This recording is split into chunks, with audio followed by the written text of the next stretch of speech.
Từ khi quen em phút ban đầu, cuộc sống anh khác xưa nhiều lắm. Cho anh cảm nhận tình yêu lớn lên đổi thay từng ngày. Anh biết quý trọng từng giây phút khi có em bên cạnh. Tìm được em là điều vô giá nhất trong anh hàng mong. Ở bên em bao muôn phiền, lo lắng trong anh tan biến hết. Chỉ có nụ cười hạnh phúc ở trong trái tim mà thôi. Em hãy nhắm mắt lại nhận lấy linh hồn của anh thật lòng. Vòng tròn tình yêu của chiếc nhẫn cưới sẽ minh chứng tình yêu anh dành cho em. Em sẽ là cô dâu xinh đẹp nhất trong đời anh, cho anh cuộc sống mới đầy ắp tiếng cười rộn vang, cho anh sự bình yên thật ấm áp mỗi khi đêm về, cho anh ngàn nụ hôn chắp cánh ước mơ bay thật xa.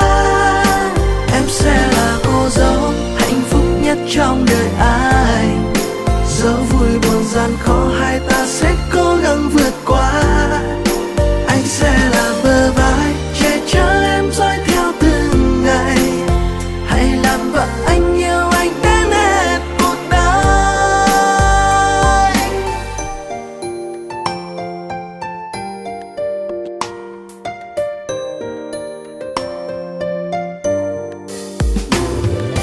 Anh sẽ luôn ở bên người và đời này người sẽ mãi che chở cho em.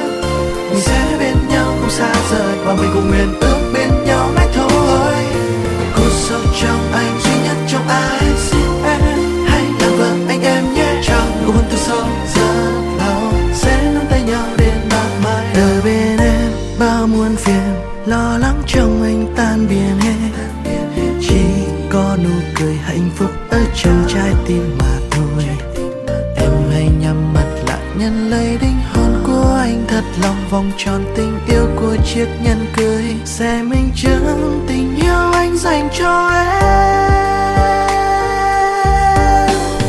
Em sẽ là cô dâu xinh đẹp nhất trong đời anh, cho anh cuộc sống mới đầy ắp tiếng cười rộn vang, cho anh sự bình yên thật ấm áp mỗi khi đêm về, cho anh ngàn nụ hôn chắp cánh ước mơ bay thật xa.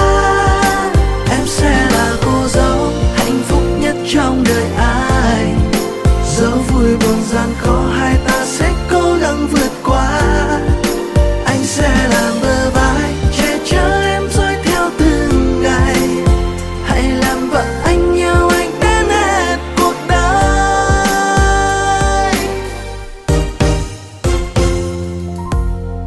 Em sẽ là cô dâu xinh đẹp nhất trong đời anh ha, và cho anh cuộc sống mới đầy ắp tiếng cười rộn vang, cho anh sự bình yên thật ấm áp mỗi khi đêm về, cho anh ngàn nụ hôn chắp cánh ước mơ bay thật xa. Em sẽ là cô dâu hạnh phúc nhất trong đời anh, dẫu vui buồn gian khó hai ta sẽ cố gắng vượt qua.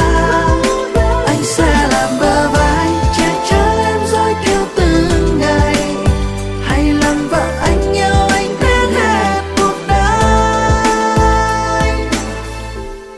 Vượt qua bao ngày gian khó ta đã có nhau rồi, hãy làm vợ anh em nhé.